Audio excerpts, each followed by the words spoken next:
Hi అండి, welcome back to our YouTube channel. ఈరోజు నేనైతే ఈ ఇంపార్టెంట్ విషయం అయితే మీతో షేర్ చేసుకోవాలి అనుకుంటున్నాను. నేను చెప్పే విధంగా చేస్తే అయితే మీకు వ్యూస్ అయితే చాలా వచ్చే ఛాన్సెస్ ఉన్నాయి. మనం ఎప్పుడైతే యూట్యూబ్ ఛానల్ అనేది స్టార్ట్ చేస్తామో ఆ ఫస్ట్ 3 months అనేది చాలా క్రూషియల్ అండి. మనం ఏమనుకుంటామంటే కొన్ని రోజులు వీడియోస్ పెట్టి కొన్ని రోజులు పెట్టకుండా అలా ఉంటాం కదా. నా ఛానల్లో నా పర్సనల్గా ఏమైంది అంటే నాకు 1000 సబ్స్క్రైబర్స్ అనేది నాకు విత్ ఇన్ 40 daysలోనే వచ్చేసారు.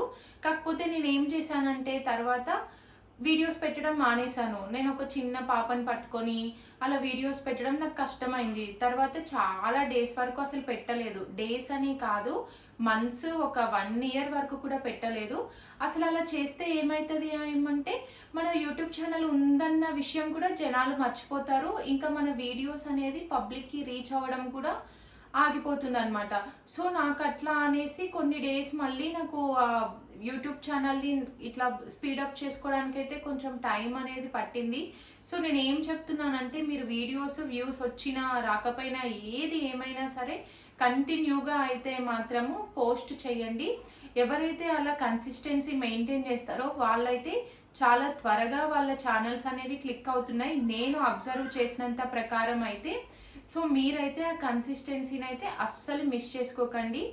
ఇంకా చాలామంది అడుగుతున్నారు షార్ట్స్ ఎలా ఎడిట్ చేయాలి, లాంగ్ వీడియోస్ ఎలా పోస్ట్ చేయాలి అని. దాని గురించి కూడా మన ఛానల్లో అయితే వీడియో ఉంది, ఒకసారి అయితే ఆ వీడియోని కూడా చూడండి. ఇంకా వీడియోస్ అప్లోడ్ చేయడం మనం డైలీ 1 or 2 వీడియోస్ పెట్టాలి అంతే. నన్ను అడిగితే ఒక వీడియో చాలు. వీక్లీ 5 days అయితే పక్క వీడియో అయితే పెట్టాలి. లేకపోతే కుదరదు అంటే 4 days అయినా పెట్టండి. అండ్ ఏ టైంకి అయితే పోస్ట్ చేస్తున్నారో రోజు అదే టైంకి పోస్ట్ చేస్తూ ఉండండి. అప్పుడు జనాలకు కూడా ఓకే వీళ్ళు ఈ టైంకి పోస్ట్ చేస్తున్నారు కదా అనేది అయితే తెలుస్తుంది. సో మన వీడియోకి రీచ్ ఎక్కువ వచ్చే ఛాన్సెస్ అయితే ఉంటాయి. ఇంకొకటి ఏంటంటే వీడియోస్ చేసేటప్పుడు ఎలాంటి నాయిస్ డిస్టర్బెన్స్ ఉండకుండా చేయండి. మీరు వాయిస్ ఓవర్ ఇవ్వడమైనా ఏదైనా సరే. ఇంకా కొన్ని మ్యూజిక్ యాడ్ చేయాలి అంటే మనకి కాపీరైట్ వస్తుంది, అది ఒకటి మనం చూసుకొని అయితే చేయాలి. కాపీరైట్ ఉండొద్దు మెయిన్గా. ఇంకా లాంగ్ వీడియోస్ చేయడానికి ట్రై చేయండి. లాంగ్ వీడియోస్కి అయితే మనకి 4000 వాచ్ అవర్స్ రావాలి కాబట్టి మనకి అది క్లిక్ అయితే మాత్రం మనకి మంచి వ్యూస్ వస్తే మన ఛానల్ మానిటైజేషన్ అనేది అయిపోతుంది.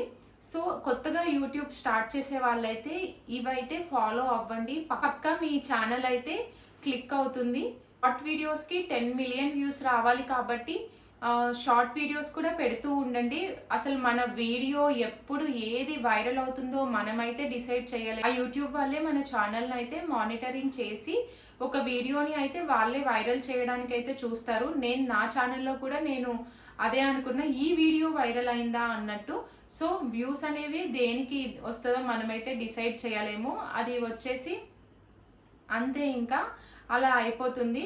సో ఎన్నైతే షార్ట్ వీడియోస్ పెడుతున్నారో, ఇప్పుడు సపోజ్ మీరు 3 or 4 షార్ట్ వీడియోస్ పెడుతున్నారు అంటే దానికి ఖచ్చితంగా ఒక లాంగ్ వీడియో అంటే వీక్లీ 1 లాంగ్ వీడియో అయితే పక్కా పెట్టండి.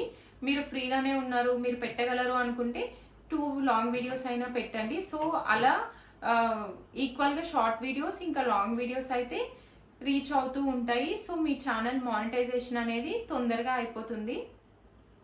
అసలు లాంగ్ వీడియోస్కి 100 వ్యూస్ 50 వ్యూస్ రావడం కూడా చాలా కష్టము.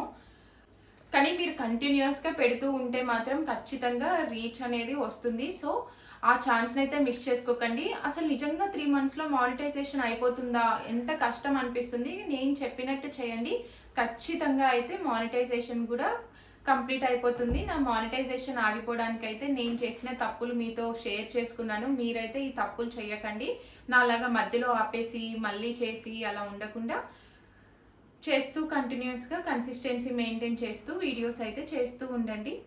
ఇంకా ఏమైనా డౌట్స్ ఉంటే కమెంట్ చేయండి. Thanks for watching and please subscribe to our channel. Thank you.